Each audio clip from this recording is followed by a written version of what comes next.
Yes. A long time. It's a long time. Yes, long time. Are you okay? Yeah, I'm okay. Ngampulira abalugwala ningamba mazalwa ngobuviri wabalugwala tobulaba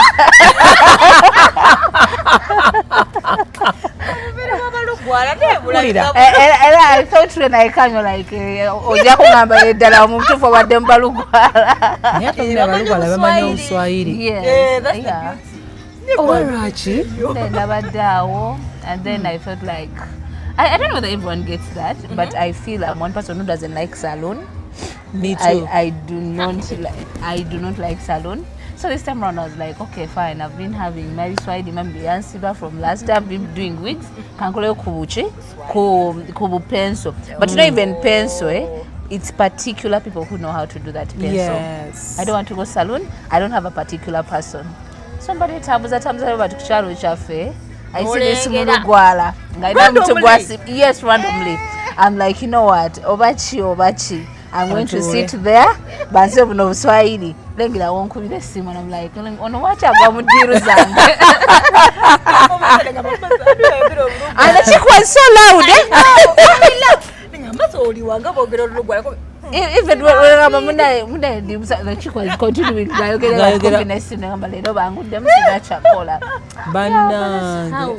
was. I didn't sleep. The pain. What now to me is Panadol. I didn't sleep, but now I'm feeling better. Sam is there. Those are like it's just that one night. Or yeah, chinakoze na study ko bata akazigo then nesiba ku karap. I felt better. Yeah. Then many does that know you are more amazi like slowly. No. Maybe No take.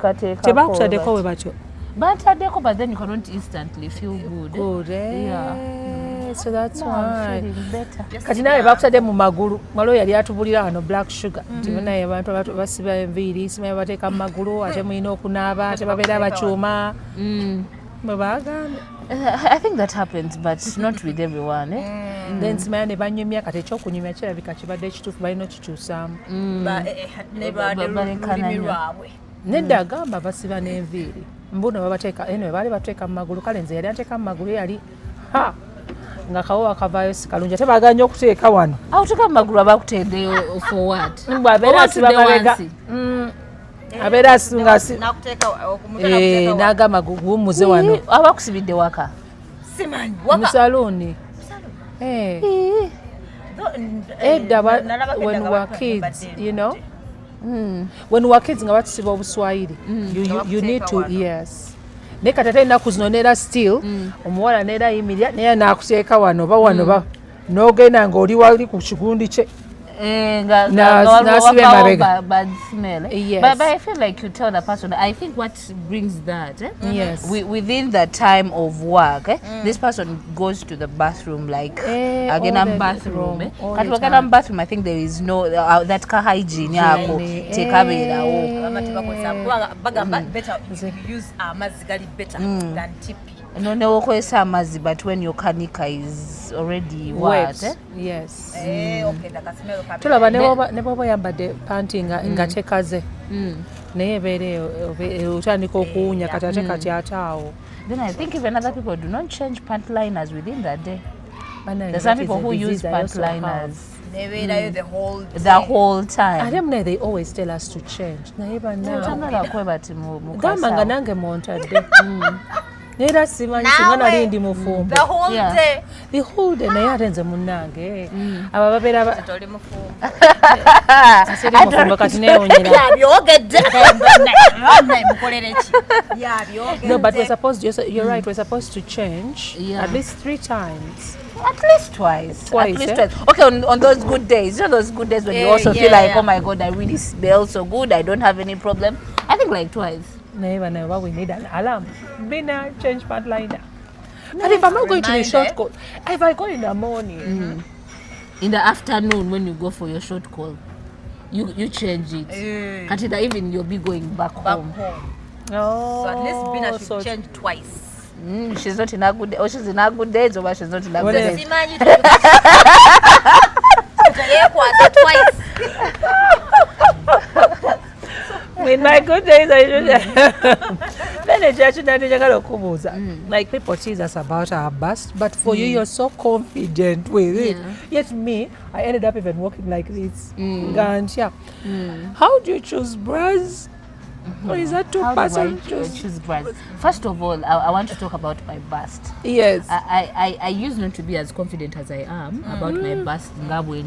Yes. But the incidents that happened to me when I was a child, the first incident, my mom used to buy for me a very huge uniform. You know our uniforms are like actually like this. Kati ye uniform jangu lyanga teddy tight. Nge ejira like here. So you this thing like here.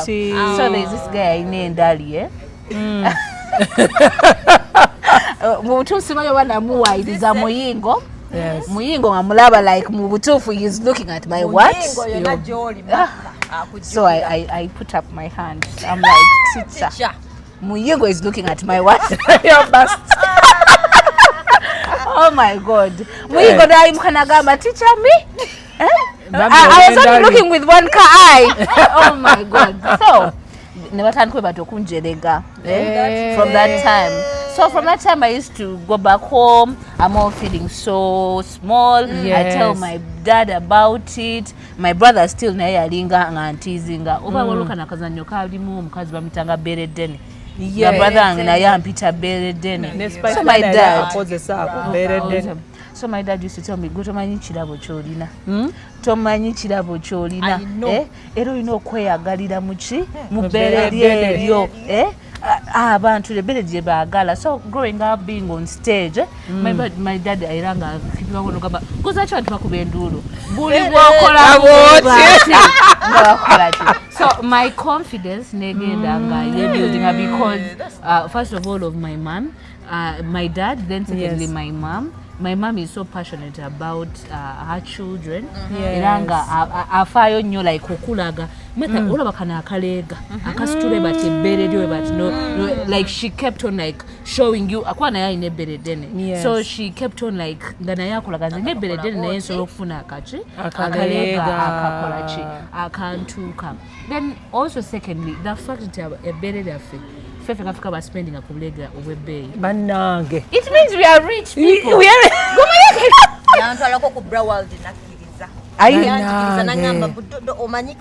Ne Woolworth. No, you know. Kalega kamu kalimu 200. Nengamba.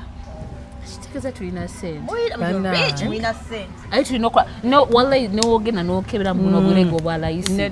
Okunonya mwakalega ko. Kabezibu. Chizibu. Ero inogena to a particular person eranga wa mtu wa Broward. Eraje wasanga akalega ko. Either Broward walona walala Woolworth banguza akalega katenkuba endulu. Nengamba Nasoka nengana okagula. Nagera nepima gaddala kagakutte bulungi. Sigegano agajjudde eno. Ngansobola n'okwambala very good blouse nange n'ennyuma nga abalina obubeera obutini. Naye mama nagenda okebera ku ngamba eno 0F pulako. Oba. Ne bangamba zezo. Ngazezo. Nesoka nenkazaayo nekuba endulu nengamba bina baby what ngate bamanyi n'erinnya lyo. Ne munaye nezaayo nanzeka. But I think wathi yako wajiraba. Yes. Okula kalega kamwe bati nengo owulira every day. Wofumu yagala kola kyo yagala oteekeko. Kali very comfortable, kali long lasting. Wale neri anything ko Garden City. So that's why I was wondering. Then obula nakajja bweru. Asibyangu kati nawe yambala gundi. Katovade batwambala bazita batya zino. Eziraga cleavage. No, that's a chechirunji. I think we should even get into the system of like just enjoying our bodies. There's something I also wanted to talk about, like when she talked about the boobs. I remember, was it last year or 2 years back? Even last year, you came out, you addressed the. Because I've always been body shamed, like seven numa. Yeah. Because then now we know very lumu. No, you get about the body situation, yeah. When you're in the industry, how it is. Supposed to put like this, supposed to have like a small water, when you put on weight, But how do you do it, the body shaming bit? Ebintu ebyo byatandika ddi? When did this the true African woman shaped, you know, happy woman yavaawo ddi? I think because tulaba Western culture about internet, maybe. Like people are watching social media. Yeah. Like I think because buli ola ne social media bola abantu weight loss, bane babera butini bwe buti, babera butini. Maybe that's why. I think it's even also the system je tukuliramu naddala muno masomero teba tuwanyo gundi embeera y'okutuzaamu amaanyi esteem okweyagala ng'omuntu. Tebakubuulirako kukeera ku makya nga bagamba I'm beautiful, I'm sexy, I'm smart, I'm creative. Like no tu kanti omuntu asobola okugamba nze omuntu asobola okugamba akantu but it is very hard for them to turn me off.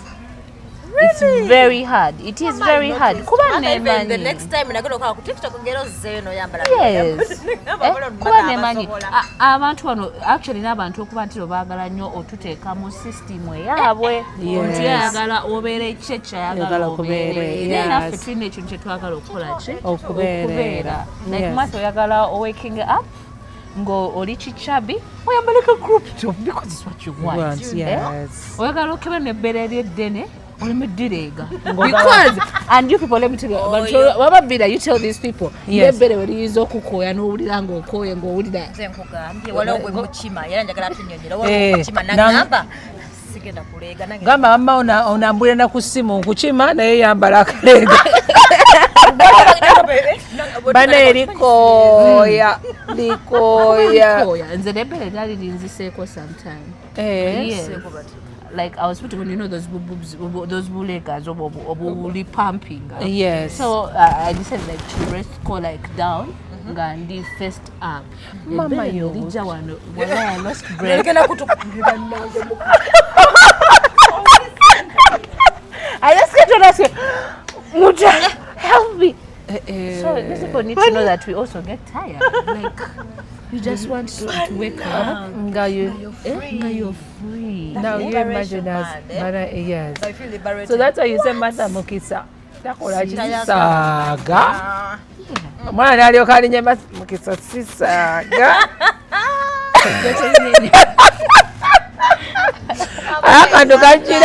How did you start with Mata Mukisa sisaga? I think Sisaga came from the second song Renakola. That was Tebatu Chawa. When we did Sango with Eddie Kenzo, you know how blogs can be when you do with a very big artist. Like yes. That one, I think it's just like Chisima, like Tagana coming up with any other song and what. Yes. So when we did Tebatu Chawa, I just felt like I needed to tell some people to Sisaga. And you know, there's some people like Jacob. Jacob always said like I wasn't a serious artist. Yes. He always told me like I wasn't a serious artist. So it's not all about Jacob. Like I'm not, like no, when I say like I remembered, but there's some people who really feel like when you come and do something you really love. So like when I brought Tebatu Chawa, I was like, Mata Mukisa Sisaga. And when I said Sisaga, that's when the bigger songs came. Busy came, Neteze came, Vibio came. Dance move kana kokola boss wakajawa kalimo busy ne gundi ne mukayimba ne Eddie Kenzo ayinengeri kye bavuga sango sango. Meanwhile that guy is so creative, like most of the creative beats that came in that song. No change too. Even yesterday night I was watching one of the videos like behind the scenes that we were shooting that song. Nemuyanga Peter yangamba Martha gumira nga tukwe batempere. So like he loves dance, he loves being creative. That was a very memorable day. Like for real, you guys, I can tell you that was a very beautiful day. The day we shot that video. Because I also noticed Daddy Andre naye yagamba he's very creative. Yeah, he is. Gochirabanga Kenzo like naye ali very creative. Chiri Mune mukayimba bwe yali amuproducinga. Yeah. Yagamba nti no ali very creative. He is. Bw'obeera okirabanga like, but now when you do it, ngambuli now a collective of people, when you come together, or when you embrace his idea, ogenda okulaba ate kivuddeyo nga kyaki. So kyokka nange nno nalinga agamba tosaaga because kati me, do you know what? You look like a spoiled rich kid who used to sing like in a room, and then your parents said kale ateekeyo sente bambi ayimbeko ne Kenzo akayimba ne kakwatayo because even the way you know those rich kids, the way they dress, casual. Yeah. No, let me tell you what. Nze school yanganako gwe gwasooka mu butuufu kireka mbeera mukama agikuteeka mu buteeze because even ogenda n'abantu abasinga bwe twakola video abantu basinga bali bamanyi nti oba ndi mu America. No, it's true. It's true. I thought you're coming from. I thought people thought I was like from the US. Me too. I was the only one. I thought I was the only one. And you know you cannot tell people oba nze ndabika sikirina because ndabika nze nsanyukira mu God's grace nengamba byonna byonna byempiseemu. It's very good mukama naye antuusiza wano naye nga I've come on my journey naye ekintu ekirungi nti ate mbadde nina ba supportive parents. My parents have been so supportive mu ngeri yonna ate nga n'ekirala bakulembeza nnyo Katonda, bakulembeza nnyo education. So nensobola okukola nti nafuna omukisa. I went to school nemaliriza okusoma ate we namaliriza okusoma na bino nga byenjagala nzize from childhood because me I used to be a dancer nani njagala nnyo ebintu bya MDD. Okay, I should say. Or I should even just say I used to just be an active child. Nti ne bagamba netball ngendayo bagamba mazina magala ngendayo. My unzijukira okusoma kwange mu high school naddala kuva senior 1 up to senior 4. I was on a bursary because I was in Nalimu MDD. Yes, MDD. Ne bampa bursary. Ebyo bituufu bagaba ne bursaries. Bibeera bya ddala. Era wetuuka time y'entanda ya Buganda for ebyokusoma tusooka netuteeka emabega bali netutunuulira competitions. Mwe abakola exams afterwards muzikola at that time naye wali eri ebeeranga like I'm obligated to do this. Yes, I'm obligated to do this. Mu church, most people say most artists church ate kati since your parents also. Okuyimba definitely, I should say church, but I also went to schools that do music like St. Barikudeme Mitala Maria. Then you trained your vocals. Yes, I trained my vocals. Then from there, my dad as well, he loves music like a problem. We had studio at home. So nemberanga nzijanga growth yange, at least I have ideas on music. At least I know how studio operates. I know what a producer does. I know how to do voices, different voices. Yes. Nze ne backinga in studio. Like I back myself. Yes. Ogenda n'okola line so kando tugenda n'okola nengera ne backinga yes. I know all those voices. With like which song? All my songs. All her songs, I'm in shock. All my songs. No, like soprano, alto. Yes, I don't call anyone to come and do that for me. That's talent. Yes, I also ne music wange yena I arrange it because I've grown up knowing this. Nkati so kumanya nengamba akutekanyumira. Let's put it here. Let's do this like this. So nzizenga binkuliramu nga ngezaako kubiga. Right now I'm learning production, so I think it's something that I love. So now mother Mukisa waloneka no akagundi like okubeeranga black market eno ng'abantu bali bajogerako bulala gwe n'olyoka ogiyingira tewayingira ng'otya eri black market eno black magic. Black magic. Yeah. Oh, Black magic, before I went there they had John Black. Yes, okay. Yeah, they had John Black. So now it's me in Black Magic with Oma Africana. Oh. Yes. So what I hear, black magic, bebakola byebyo. Black magic is a good label, but of course I cannot say like it's like roses. Yes. Of course, between our ups and downs. Yes. But above all is that we have the same vision. We have the same vision. They love music. I love music. Yes. They want to take me to places. I want to go to places. They are here for business. I'm here for business. So values zaffe zigezaako okukwatagana nezo ezitalininze tugezaako weba things are going sideways. We sit netugezaako okulaba nti tutereeza, but so far things have been so good. They have been good. Okay, naye kati ate mu Gondi mu music luli wali omwe pushing oba yali manager awo nga ndaba mu mutu kuba ku radio station, so even though they are responsible for all that. Yes, yeah, they're responsible for all that. Yeah. So would you encourage somebody to have like a label? Yeah, definitely yes. I would. I would, because first of all, single-handedly, especially for an upcoming artist, si changu. Because business jetulimu eri very expensive.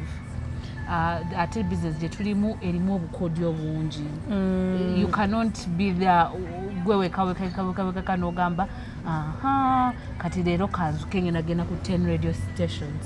You cannot. No, you need a team of people who will be like plan for you, and also fengaba creatives, like you're there to create and like oliwo ku creating a nyimba, creating a move. Never belanga to in a lot of burden. Then yes, it's stressful. You cannot think. Yes. So inakusigala kumulama ogwebintu byolina okukola as an artist. Ebitono, of course you cannot leave everything to your team. Yes. At least waliwo percentage. Ate n'ekirala fe buli weeyongerako omuntu abantu balowooza nti tubeeramu oba njite pride. Oba omuntu n'oyogera bwogezi n'ogamba munaye ffe awo twavaawo omuntu akiraba bubi okitegeera. So wabeerawo okubeerawo nti if your manager says it ahulira kiraba nga kyaliwe. Naye artist wakigambagamba kati twali tutambula wano ffenna katolaba gwompiseeko. So obuta creating awo ne mu keeping that friendship wateeka okubeerawo other people who can come and face other people on your behalf. Ate nawe no facing your team on a bigger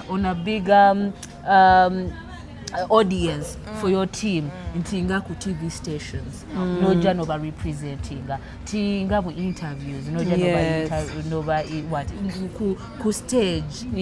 That's why omuyimbi nadanga ali under label. When you're out there totally yokulureka, but also as a team abakubereddewo. So kati nga luli wali otuyimbirako bakyalibo atinera tetubona ebyo ebibeera bivuddewo ebyakyali ennyo n'amaanyi. But of course, like I said, wabeerawo relationships. Because I was worried, you can't sing over for family. Wabeera more label, you can't sing for family. But family members nabo balina kusasula sente babiki. To what extent? You know me, I even say like family needs to also be involved. Now we can yes. Now when family wants to use you because we know what to because say. Brother why neighbor kajango nyibireko bwere. But no gundi. Bakojja wako, you know bayiro kuwanika zibazo sabazadde. Ogenda nolaba ngoli mu meeting, wedding meeting naga muwala wange baga muwala wana atuyimbirako kati omuyimbi mata Mukisa ajja kuyimba. I should tell people like Martha Musa nga bamula wano project Martha Musa ali mu million nga 3 n'okusoma. Okitegeera like sente just omuntu zateekako video shoot studio kutambula bintu bingi kwambala byonna promotion. So ne family eyina okumanya waweekoma okwagala omuyimbi okubakolera ki ebyobwereere naate kiba na kirungi nnyo ate ne family wejja nesupportinga kiba kirungi nnyo family bwe babeera nga brand monodo yatugamba maama we nga manyi ogamba nga bali bagamba mutabani wane atubeerako MC nga bawandiika kati nga amukubira essimu olina obwa MC ku lunaku bweruti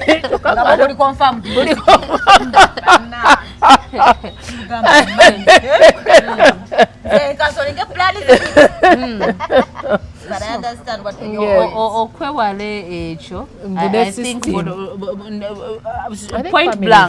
point blank olina family olina gigambirawo banaye guno omulimu gwa naye wenzija ku Google sigenda kujja kola bwenti ne bwenti so guno yes ne bano mu baking cakes family members at least ko balina okusupportinga monto kama my sister is doing this aina cake za baking watch it maybe ne mu negotiating naye nga nero sasula lesinti naye muganda ngajja kola cake family member nga yagala omwe cake ey'obwerere naye nga asobola ogenda eno n'agulayo cake nga teri even more expensive.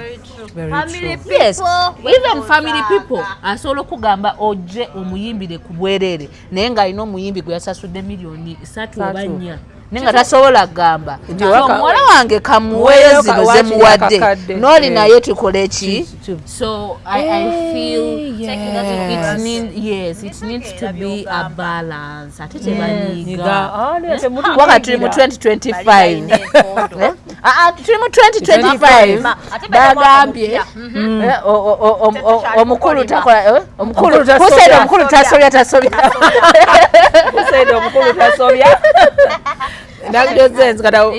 most artists young artists like you they always talk about kokola baba tawanya abasajja babakwana blah blah blah like abasajja basinga ne mbalabeko in some interviews. So how has it been on your side? Producer nakulemerako gundi nakulemerako obadde kikoloti olinayagala mukola bw'ate nayagala nyamunyambi nakita nyamunyambi kati kyenjagala okubuulira abantu ekintu ekiba kikyo kiba kikyo ekintu ekiba si kikyo okyesonyiwanga kubanga oba ogenda ate kufunamu n'ebizibu ebikola ki ebisingako awo. Ekisinga otuteeka ku that point because sometimes we do not know our worth.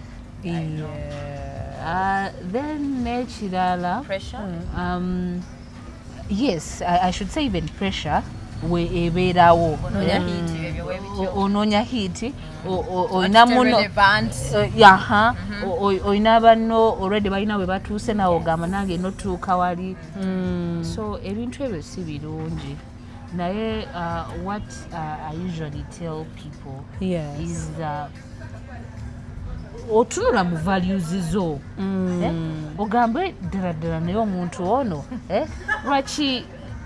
lwaki ali mukumpisa bwenti wenandiyagadde okuyisibwa even ate nekirala newoogwa mu mistake ekintu ekyo ne kibaawo teweekomerera ku musalaba learn from it ojje next time when something like that happens obeere mugezi ennafu okumanya gundi bwati bati weyajja nono naye ajjidde mugana amagezi ekitegeeza this time round kanneekole ki kanneebeereremu. So tulina okumanya nti because you can give your body to someone omuntu oyo n'omulaba next day n'akugamba I'm sorry but we actually signed dinner. You told me yesterday, don't you know it's my deal. Yes, I told it was your deal, but unfortunately Bina has it. What are you going to do? Are you going to although disappointment joddayo nayo?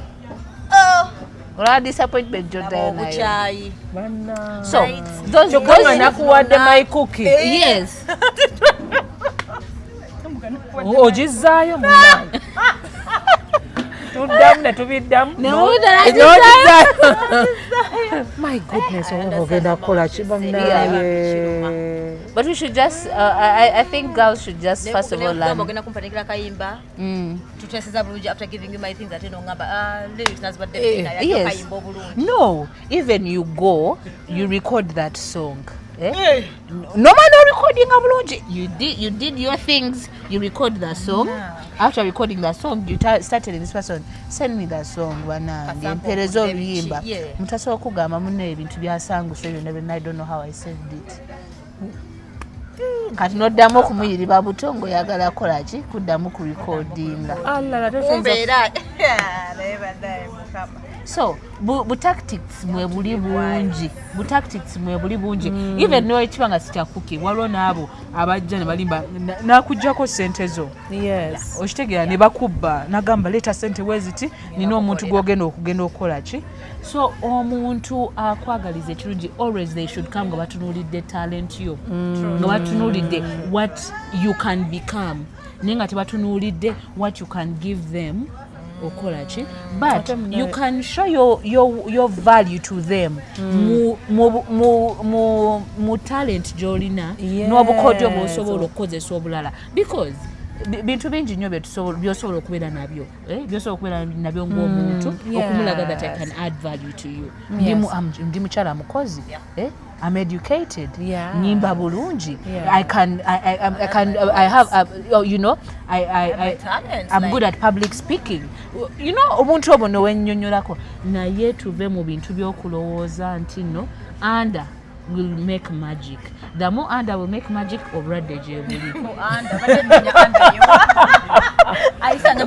Anda ye ate nobeera anda. Abeera eri anda. Yes. Anda want to make magic. Lwaki nolosonda mu yo anda want to make magic? You have to work. Anda has to work. Anda has to work. Yes. So let's learn to respect ourselves. Like when wobera ngoina respect with you. That's nice. Ngo wewe ekitiibwa ng'omukyala. Ate n'ekiraba bana bwala bato because babalimba. Balengera n'okugamba abaana abato abo. Yes, bagamba banaye mubawa advice ki ebannanga bawala abato. Anti amawulire gabalimba. Bino bye bakuba mu mawulire nti abayimbi bye bakana babalimba. They just want to spoil the industry, but we are not like that. Not all. Not all, but for you will not journey your aim. Trust me. Of course, there are people who come with those aims, but true. We are getting old. How far are you going to go on with that? You know. Nze waliwo omuntu omu gwe nalaba ewaffe yagenda n'asaba omulimu gye nali nkolera then kati the PD yali PD then n'atwala ono omuwala n'alekawo boss like oni yamugamba wandika story nja kumala nkuwa omulimu tulabe oli yamugamba anze ensalawo n'agenda n'asula ne gaayi bakomawo ku makya omuwala atolooza nga alina omulimu oli yamuleta na leeti n'amugamba obaddewa oli n'alyoka ayita oli ajja nnyonnyole still omuwala bamugoba tebamuwa mulimu kyokka nga gaayi yasula ali mu anda a whole night. And you can imagine anda yizo kitulugunya that night. No. By the way, I like yagitulugunya anda kubanga bamanyi this is the only dead mission abajimena kasigenda oli alyoka mugamba ti yaŋŋambye nti naye yasalawo nga yasalawo oli yagenda ne anda y'engeri etulugunyiziddwa even those things of having attitude, you know, someone can come here nagamba gundi oli yasalawo mwena naba treating her as trash. Guy oli asobola okuva endaja nabuuza guys, there's this new chick she's looking for naye ng'ovudde no banno batreatinze nga trash. Yes. No losing her like that omulimu. So discipline, respect, obuntu obwo newotakifunirawo at least ko mwabo abantu abo bonna wasobola okubeeramu omuntu omu yakulabamu value n'agamba omuwala oyo namumitingako olumu naye omuwala oyo yeewa ekitiibwa omuwala oyo namumitingako olumu naye omuwala oyo she deserves to be the best one mu Uganda. That's very true. Ebintu nebikubeererawo. Yes. So bana abato abayingira tebajja na that mentality. Tebajja na mentality. But even not even music only. Buli wamu everywhere. Yes. Because olaba nti omuntu kastamala n'olaba ne ba front desk managers. Like there are moments when they give people attitude nga tayagala kuyingiza muwala mulala munda lwakuba nga beera looza boss alabika amukwana yale ne yeerabira ogenda okulaba nga gwe bwe wayitawo n'ofuuka front desk manager n'oli muleke naye ayingire ayitewo naye agabe anda kwotunyumiriza okwagalizaako n'abalala ogenda okulaba nga oli bamugobye so anda takola nga bw'ogambye anda takolerako naye waliwo ate wasanga omuntu bambi ng'ali desperate nnyo naye waliwo abantu anda gwakoledde but in the long run ayo underpays the consequences nga bw'ogambye waliwo nange nga kituufu abakoledde nga bafunyemu emikisa. I think we are different. Waliwo oli nga tolina bbuba nga tolina bbuba nga buli kimu okiraba bulabi olina mission bina n'oliteeka amabbali ng'oli ku mission katukolese gwe bina ate otekamu nebbuba waliwo abantu anda era nze ngivaluwinga omanyi obudde lwenjinaza. Why is this person driving a Porsche? My dear, Kasuku keeps telling us things here. Yes. Nga anda akola. Oba tudde ku anda. Anda batugambye galimu obulwadde. Anda alimu obulwadde. Omuntu Katonda akozeewa honestly ali mu kuvuga latest car. Yeah. You look at the chick nogamba no jukira nogamba ina wama anda. Kuba babikola batya I can't. No, but no, nobody genuine.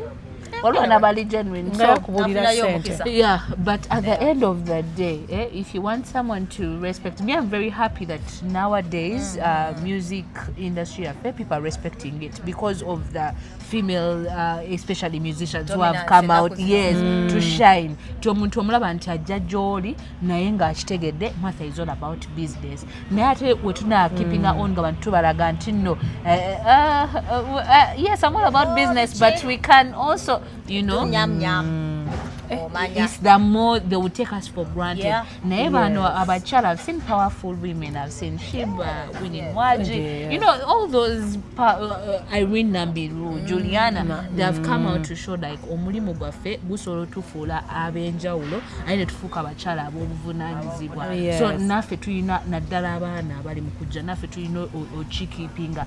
You know, there is someone who said, me I do not mind about your dress code because waliwo omuntu asobola kwambala bati ekiwanvu naye how many opens that kiwanvu oshegera. So me I do not care about that, but as long as you're hardworking, as long as you're ready to change the world, because the moment you come into the limelight, there are a lot of people who are looking at you. Yes, that's right.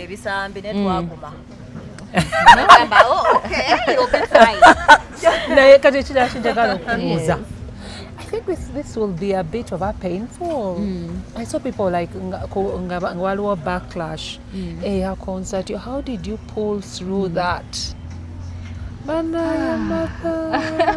Martha, I've just. With the other artist. Yeah, the backlash was there, and it wasn't an easy time for me. Like, trust me. But you people, I should tell you, there is power in the name of God. There is. Like, you tell some people, but then they just be like, but trust me, there is power in the name of God.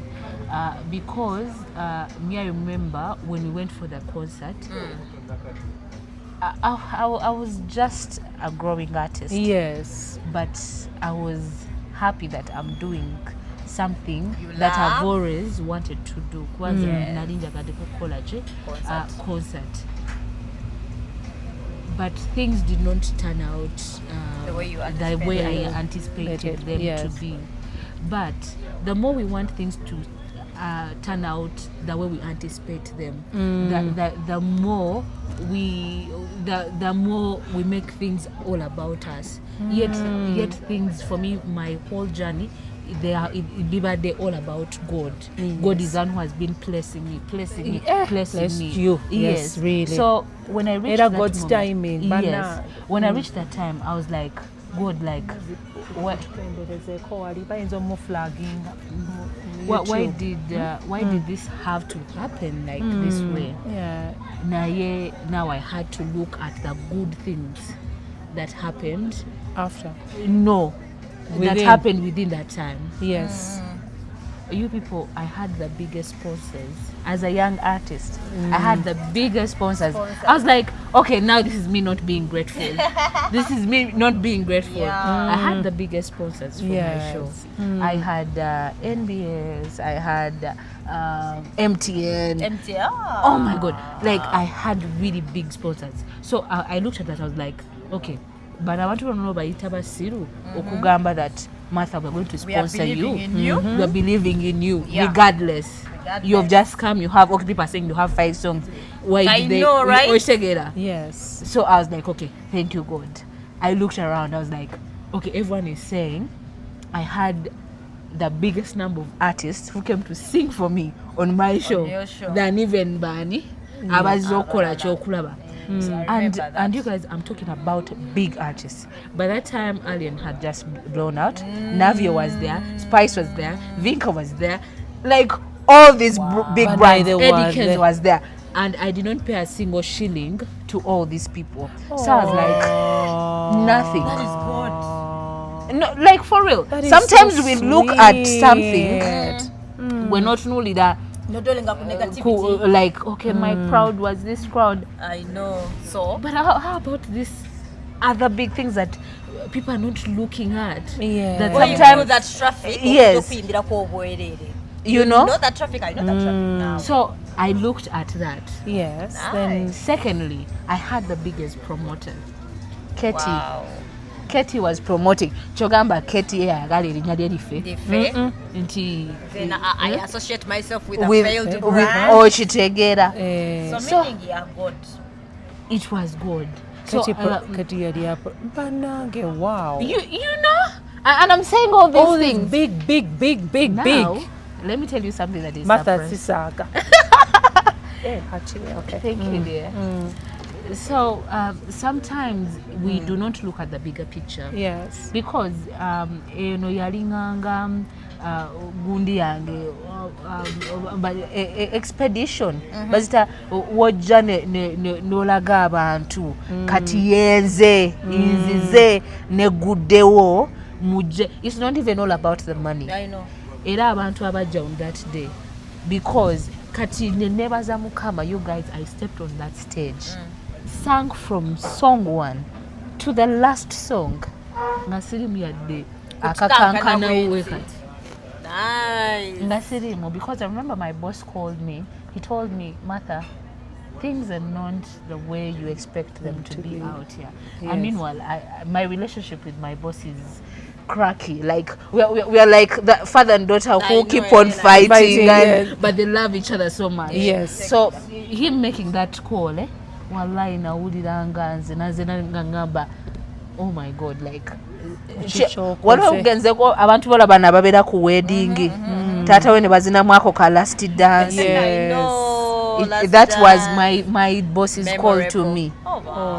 Yankubira nangamba, you know, matu gwolwana naye ng'ogamba naye leero alabika agenda kungoba. Because Martha, things are not what you expect them down here, but I want you to sing your heart out. And when he prepared your mind. Yes. Okay. And when I stepped on that stage, I had the best performance. Wetwavaawo, I had zino shows ez'emabbali. That show did not do well, but shows zange ez'amabbali zona zaali full. Yes. Zona zaali full.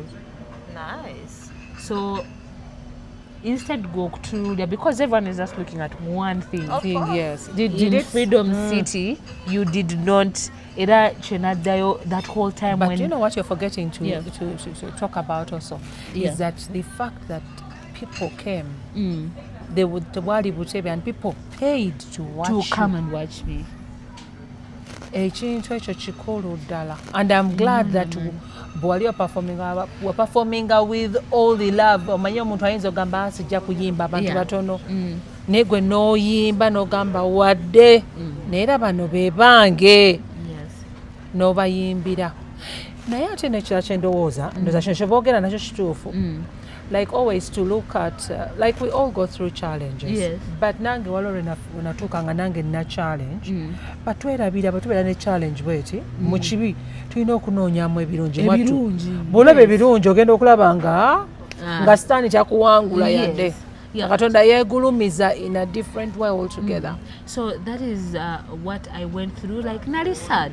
I was sad for some point. You know, like you come out here, like the interviews. You know? No. Like after the concert, the interviews that come in, they're a little bit intimidating. Yes. But that was a time for me of learning. Oh, okay. Now I can speak about this like this. Oh, I'm stronger this way.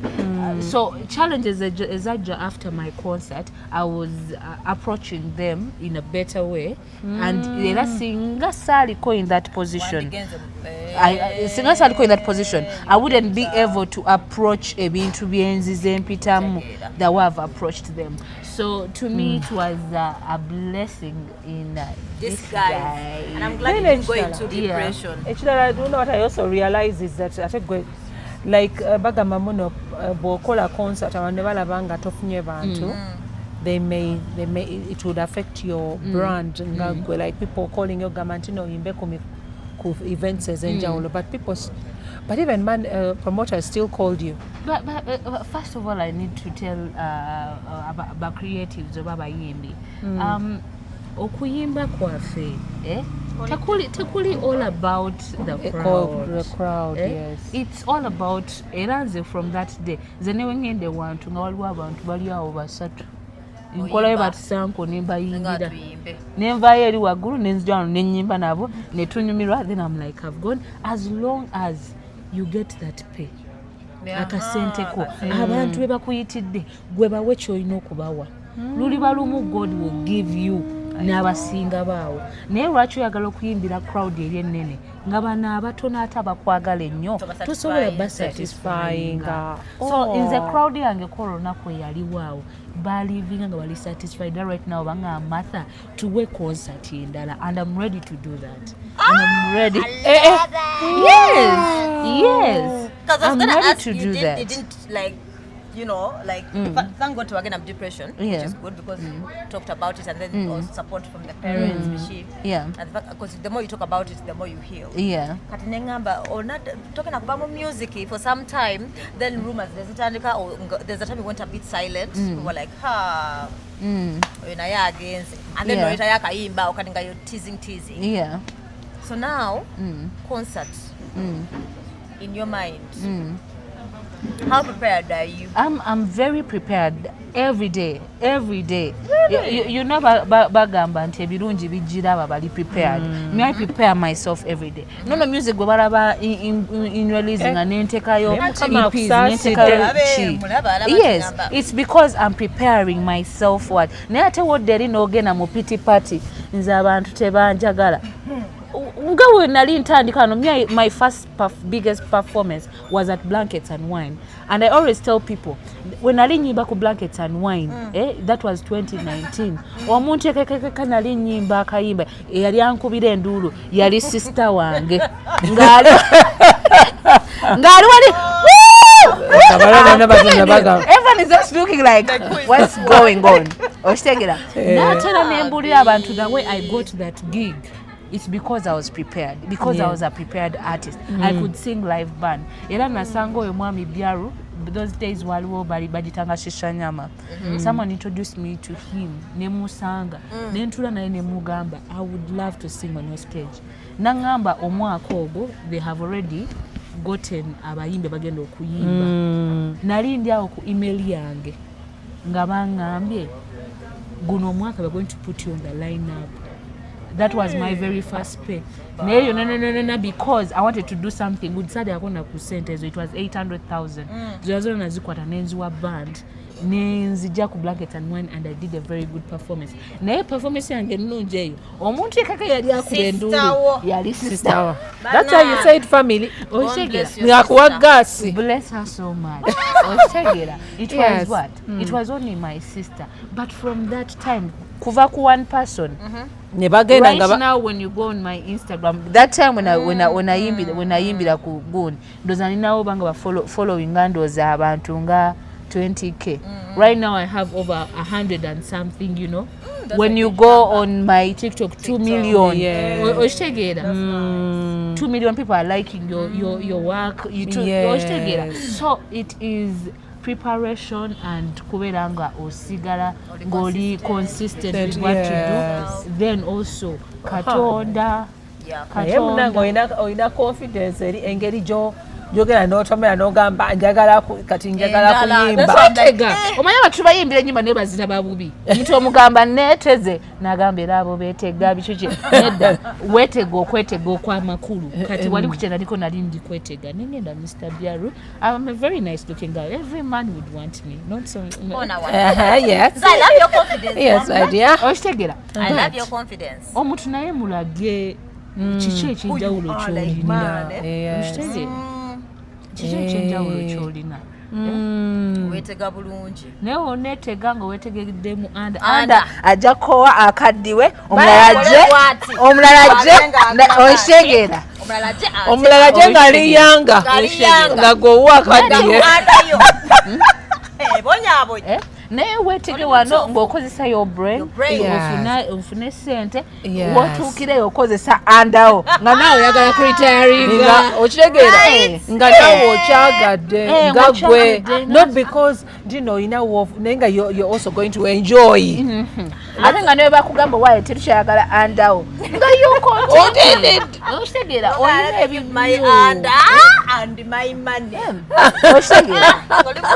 omuntu omugambe munaye genda weetege ng'olina ku magezi genda naye nange kasigale ne anda wange kasita ayine wange naye waliwo yagenda naŋŋamba oba akyali mulamu ngenda mumunoonyaako yagenda naŋŋamba oyo andawo ngenda kumakinga sure mwana gwe nkuziika yaŋŋamba agenda kunziika ate ajja kuyiwako ettaka ate agenda kumakinga sure sanduuko yange ayiwa wali asiga kuyiwa ku anda bali amusajja mwate akube enta 5 bakube 1 2 3 4 5 envunyu zitandika tezijja kutandikirawo nga alina obusungu bungi ngenda kumukeberako amwagala nnyo bwatyo oba akyali mulamu naye alabika akyali mulamu lwakuba ensi emumanyi si be bano wa wagguluko so alabika bandadde bateeka mu mawulire ngaabuze nnyo omulowoleza nakufa munnange abuze yamulaba mu mawulire oba yaggwamu oba yafa lwakuba kati mbeera ngamba oba nkeberako n'agamba bina yafuna so you're both checking on each other nasooka okufa and now I've thought about him now and I'm like the guy said and he said it and he said ako kantu ekiro kitatwala na dakiika 5 dorino omuntu yali akukolemeddeko bakolima nakazi ekyo kyabbira kiri extreme naye bakolima bagamba kitatwala dakiika 5 it's okay kyange kyanjawulo mbwa kwanza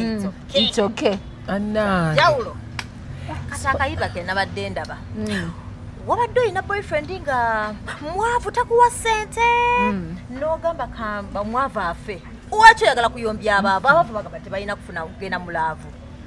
Nedda. Si kyekyo. Naye olaba topics ezimwe nkimanyi zibeera hard to listen to. True. Naye nga ate reality. Yes, it's the reality. Okitegeera. Okuba waliwo ennyimba neŋŋamba nti omusajja tayagala kola anyuunyuuta. Wabanga tayagala kola lwaki oba olunduga? Ekitegeera. Uganda. Poza oli Mukisa. Nakakande. Nakakande. Era ndikumbi babuuza mwagenda kewa nakakande. Mbadde nange ntidde. Naye nga wagende wa nakakande. Nakakande tujja tubireka siryago. Naye nga tebakwita nakakande. Nze nakakande. So, integeeza nti omusajja atayagala kola anyunyuuta, like he's always taking from you. He's always taking from you kuba tayagala kola. Ate n'obuuza nti wabanga tayagala kola, why do you want under? Why do you, but you want to, yes, you want to do all the time, why are you putting your energy on doing? Why don't yes, you work.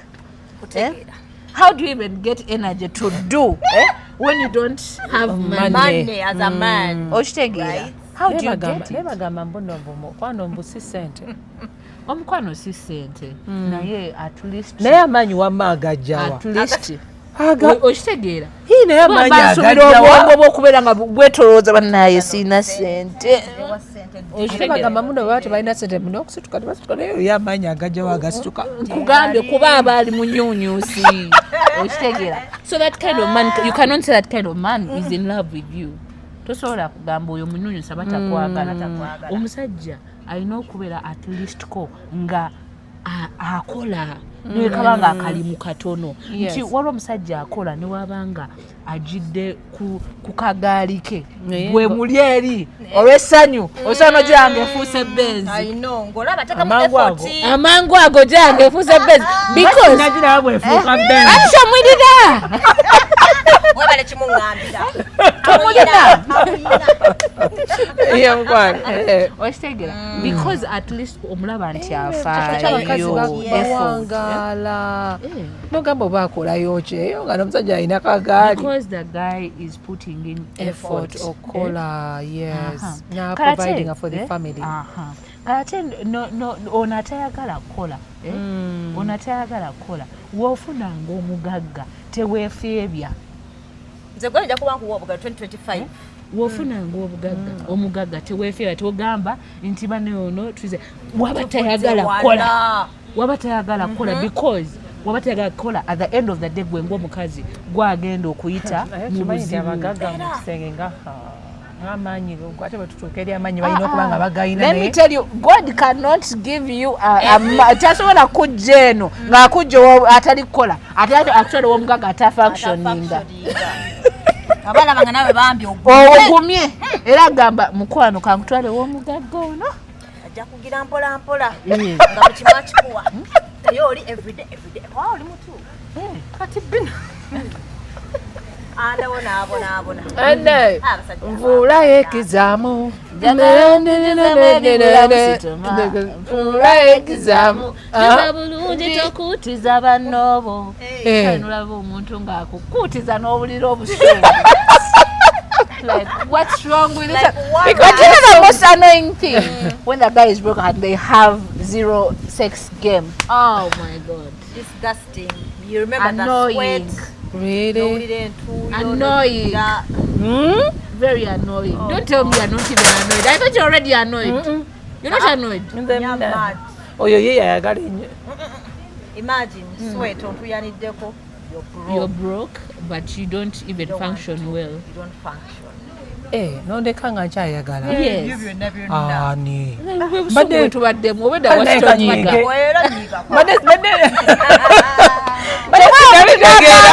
omuntu agamba omwavu afe